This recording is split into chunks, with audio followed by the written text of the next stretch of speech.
Hi guys, hope you're having a wonderful day so far. Welcome back to my YouTube channel. Oh my god, I cannot believe fall is here again for 2020. I'm so excited to have you guys. So sit back, relax girl, get you a Bloody Mary, and come on in and see my fall decor for 2020. Girl, does that not look good?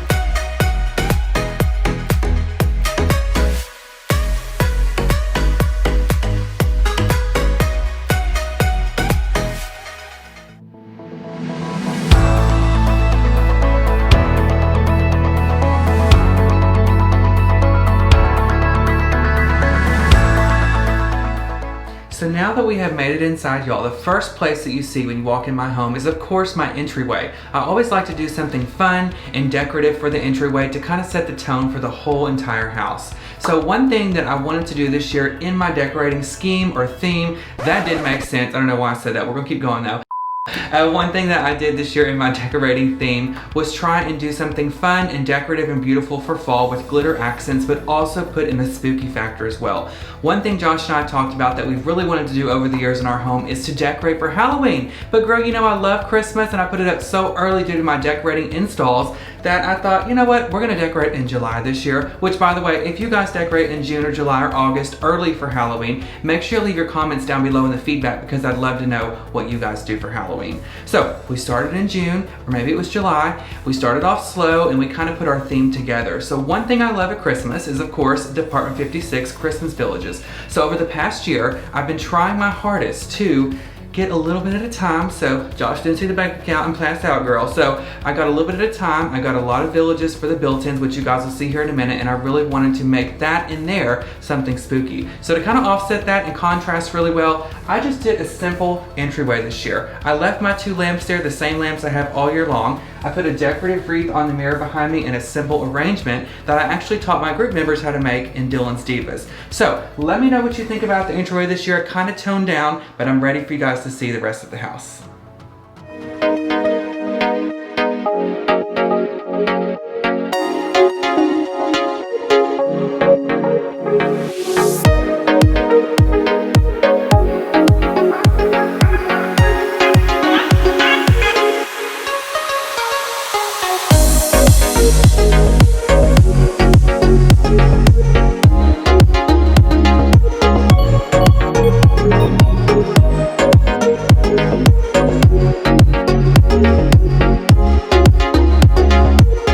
Alright guys, now we are entering into the living room, which is my favorite room in the house this year. This is the room where Josh and I could execute all of the amazing ideas that we've been working on over the entire summer. So as you guys know from my Christmas videos and all past content is I love Department 56 Villages at Christmas. It's really the staple of my living room during the holidays. So I thought I'd like to incorporate a little bit of that during the fall, as you guys can see behind me. But I want to kind of take you up close and just explain some of my favorite pieces and kind of how I put my display together for Halloween 2020.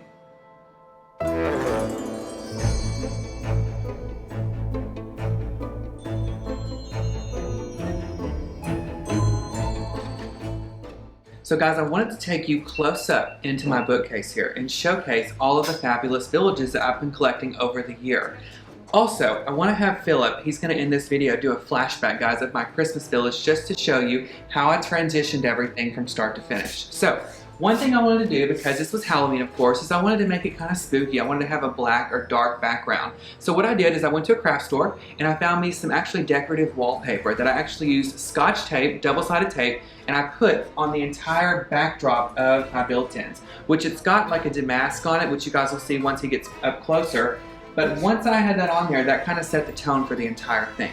So next I wanted to give it some grass. You know, when I think of spooky houses, when I think of haunted houses, I don't think of snow. I don't think of a white shelf. So I went to the craft store again and I got me some Spanish moss or sheet moss. And I got a green, I got it in a roll, and I cut it up. And then I put that on each and every shelf to make it look like I had some different types of grass.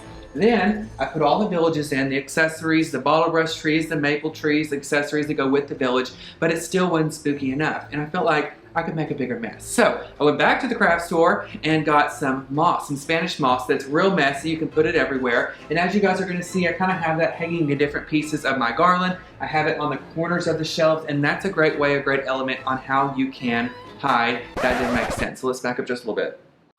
Okay. So the Spanish moss, guys, it's a great way to disguise or hide your cords. If you guys do villages at home, or you do decorations where you have things that plug in, girl, the cords are freaking trashy. I hate cords. So that's what I did. I took that moss, I put it up in the edges, and that kind of helped disguise it. So a lot of people ask me, what is my favorite village? As you guys know, my Christmas one is, of course, Shelley's Diner. But now that we're in here for Halloween, I think my favorite this year is gonna be this one right here. And it's called Black Cat Flat, which I know I was hooked on phonics for about 10 years, so I still can't speak and tell you that. But Black Cat Flat, and then it has this cute little sign that goes with it. And I think I just like it because it's super bright and fun. It's got the orange and the green, and of course the cat up here at the very top, the eyes are lit up. So I'm gonna let you guys enjoy the village. If you guys collect, make sure that you share your photos down below, or find me on Facebook at Designs by Dylan, because I would love to see what you guys do in your home for Halloween 2020.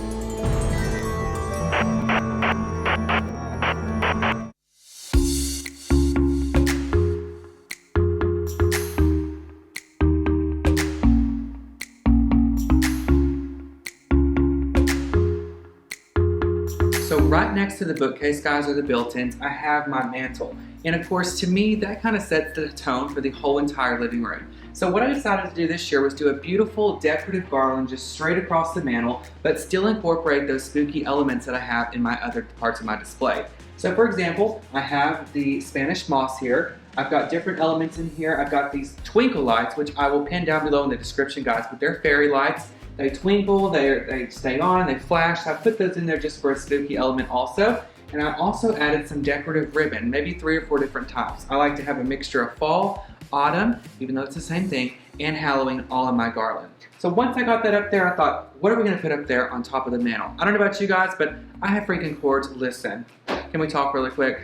I went, when we moved to this house, and I got this bracket for this TV, and I thought I was gonna be Bob the Builder one day. Got up there with my drill, thought I was so good, how butch, right? Anyway, got up there, put the bracket up, and I thought it was so good. Got off the ladder, and I put the TV too high, and the plug is underneath the TV. So instead of redoing it, I just always have to find a decorative plaque or a tray of some sort to put underneath the TV to hide all of those wires. So, I don't know about you guys, y'all leave a comment. My favorite movie ever is Hocus Pocus, especially during Christmas. Josh and I watch it 5 or 6 times. So I put that up there to kind of to finish out the mantle, I guess you could say. And then on each side, I just took some inexpensive jack-o'-lanterns that I had left up in the attic from years previous, and I put those on each side. And then down here, as we work our way down into the mantle, I've had these statues here for years. They're some of my favorites. You guys will probably recognize them from last year. I had them at the entryway. And so I wanted to just kind of change him up a little bit. So I took that same moss. Girl gave him a little hair. I wanted her a little perm or something. So she's got some hair or him. And then down here, I took a small piece of styrofoam and created a base or a platform to add and embellish it with some fabulous florals. So I took the same elements that I have here in my garlands and on the bookcase and added them onto these little statues. I put one on each side, so they kind of mirrored each other.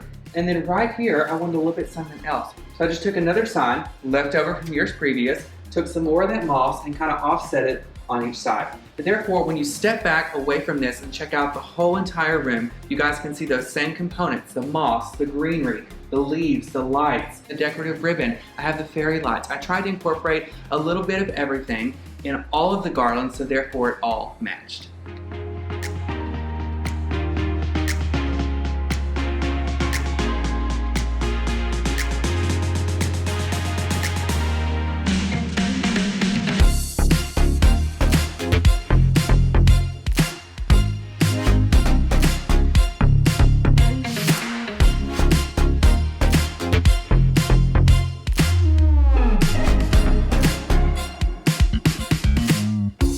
So now guys, as we've made our way out of the living room, we've made our way into my fabulous dining room. This is just great opportunity. Every time I come in here to decorate, it gives you great opportunity. You have a blank canvas, you have a blank table, you usually have a blank chandelier, and you have a blank window behind me. So I like to take those few, I just went blank, hold on.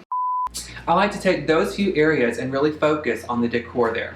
So I started with my table, and I really wanted to take the spookiness out of this room. I just wanted to have a simple, beautiful fall table. I wanted to mix in some copper, I wanted to mix in some lighting in here, and I wanted to mix in some black and white gingham, which is super popular right now. So what really set this whole theme off, I guess you could say, in my dining room is going to be my decorative place settings. So I went to the store, and of course I started with just a plain black charger. Now, you guys can get these anywhere. They're so expensive. I always recommend, like, after the season ends, whether it's for fall, Christmas, or spring, to pick up some of these chargers in every color because you can get them for such an inexpensive price, and you can use them as a way to decorate your table, or maybe you have friends coming over, you can decorate your bar as well. So I had the black one, and of course I wanted something with contrast. So then from there, I went on and I just got a decorative orange plate. This one happens to have some leaf embellishments around the edge.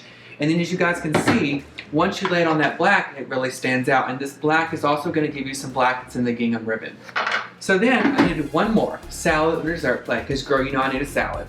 And I found this one right here, super cute. So therefore, once you layer all three of these plates together, you guys have the black solid on the background, you have the solid orange, and you have the pattern on the top. That way you're not too busy, you don't have too many patterns kind of going around, you have a great mixture. So once I got these selected, I put them and pieced them on my table, and then I took a 9-foot unlit garland. And I actually showed how to make this entire garland from start to finish, everything from putting the garland, fluffing it, to adding the embellishments, to adding the ribbon, the type of bows that you make and create. And I showed how to do all of that, guys, in my design group, Dylan's Divas. So if you'd like to know more information about that, guys, I'm gonna pin that down below in the description. You can click on that link and it's gonna take you and give you more information about how you can learn how to put this together from start to finish. So I started with the garland, I added the leaves, the foliage, the decorative ribbons, added the pop of black and white with the gingham ribbon to bring out the plates.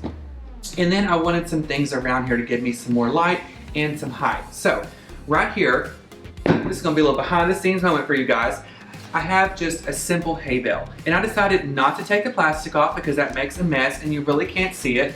So I just set that right there behind the back of the garland, put a decorative pumpkin, and then I took just 4 inexpensive battery operated flameless candles that go right here on each side of the table. And I like to do things in odd numbers if I can, just especially when they're noticeable and your eye kind of goes to them. So even though this is not a candle, I consider this my 5th item. So therefore I have 5 items in an odd number here throughout my table.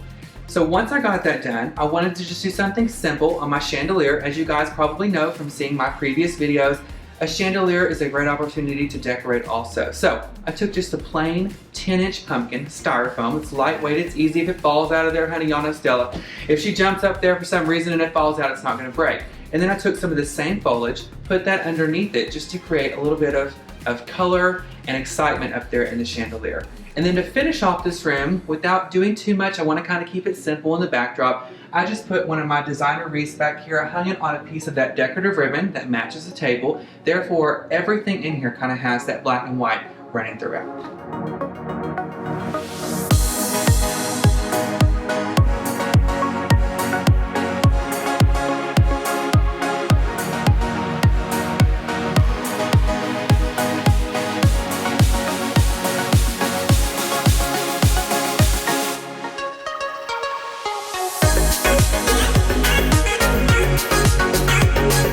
Alright guys, so now that we've completed the inside portion of the home tour for 2020 for fall, I want to take you outside and kind of give you guys a walkthrough of what I decided to do this year. This was kind of last minute. You know, it's been hotter than ever here in Texas.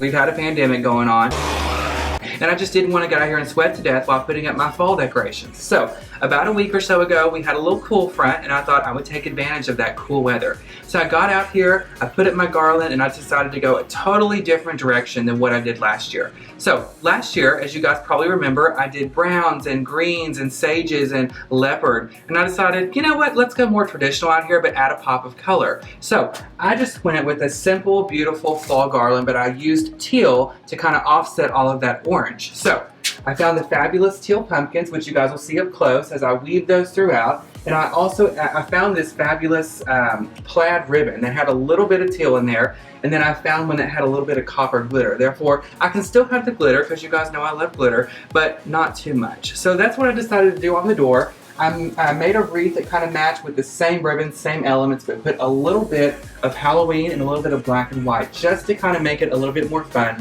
for Halloween.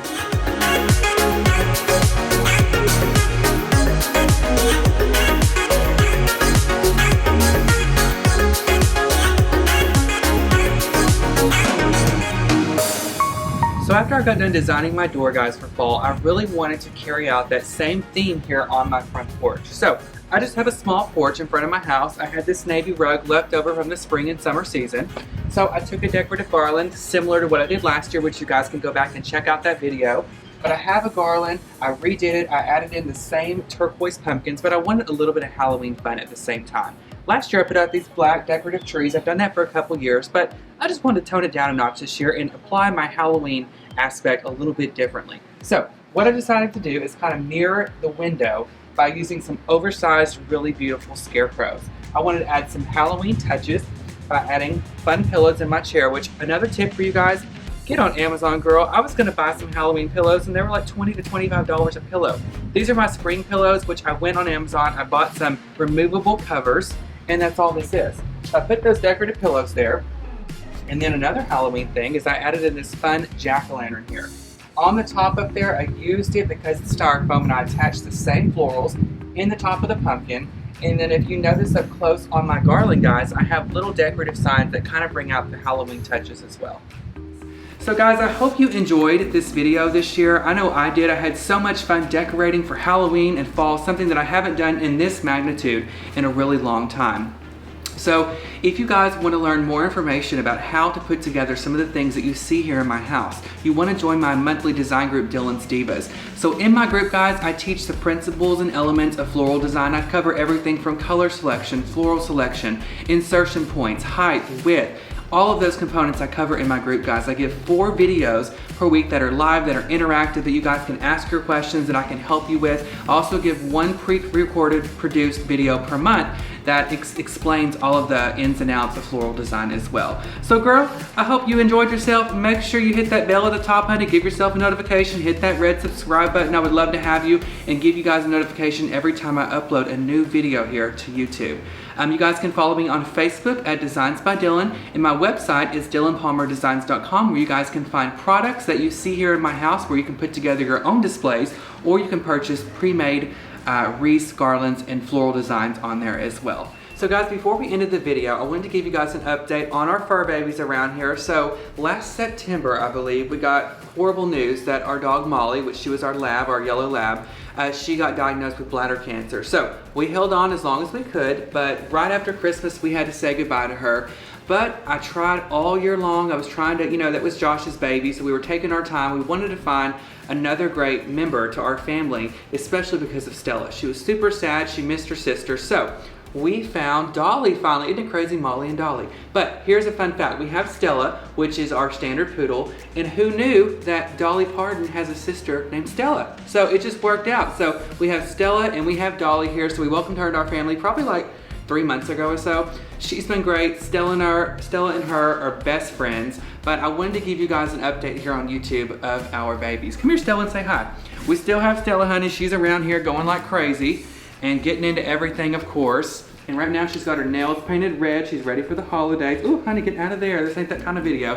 Anyway, so I just wanted to give you guys an update on our fur baby. Hope you guys have a fabulous, happy Halloween season, happy fall for 2020, and I will see you guys very soon. Because literally, as soon as Philip hits his end button, I'm about to take all this stuff down and start on Christmas for this year, which I'm so excited for. So stay tuned, guys. Have a wonderful rest of your year, and happy Halloween.